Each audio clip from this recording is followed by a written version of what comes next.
is old, but it's still the gold standard of balancing. This is a Truett Osborn electronic dynamic balancing machine. This is what even NASCAR, everybody. This takes a little longer, but it produces an excellent job when it's finished. It don't look like much, but no, this was probably made in the 50s. It still has vacuum tubes inside that. Wow. Wow. There's a guy in Chicago who can rebuild these. Okay.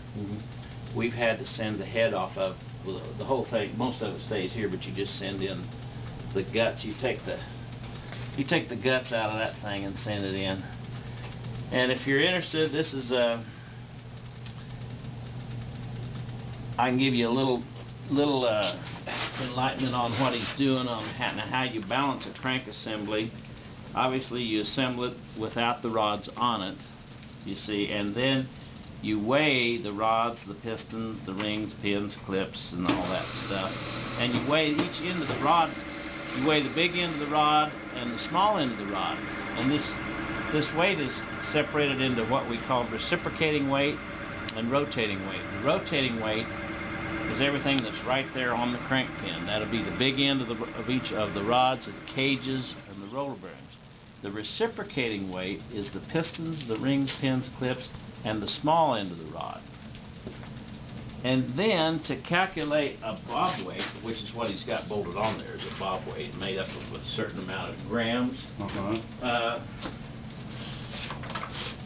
You weigh this thing here, supports one end of the rod, and you weigh the other end of the rod.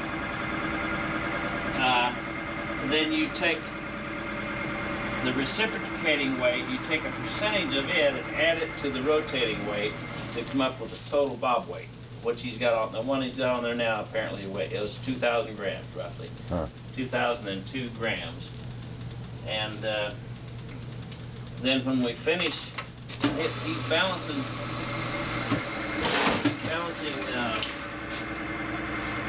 he's working one side and then the other side, but the strobe light, this thing here it's hooked onto an armature that's through a field and it generates electricity. Oh, okay. It can tell if it's when it's jumping bouncing. up and down. Yeah. When it's bouncing. I see. And he's trying to get it not to bounce. And this gauge reads the amount of electricity that thing's producing when it's bouncing. Wow. So the more it bounces up and down, the more this gauge goes over here like this. I see. And what he's doing is putting weight. This is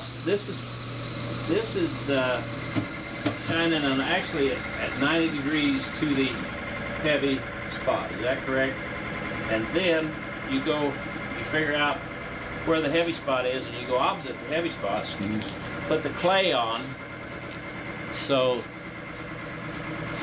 until you get the thing so it's balanced. This one's way out. See, now right there it's coming on to its balance point or balance speed, and it was clear up to a number 5 or 6, and so he has to keep adding weight opposite the heavy spot to offset the heavy spot.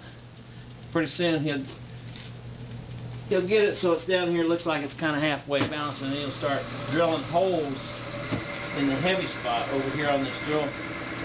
I saw it. And then go back to there and do that, and back and forth, and it takes quite a long time. I see. I can imagine that would, especially if you're trying to do a good job. Yeah. I saw that on mine that you had drilled like a few holes, like about 3 holes. That the pistons that I told you the weight of, they were roughly about like stock, maybe a gram or 2 heavier. And I was amazed that it took that much. It's like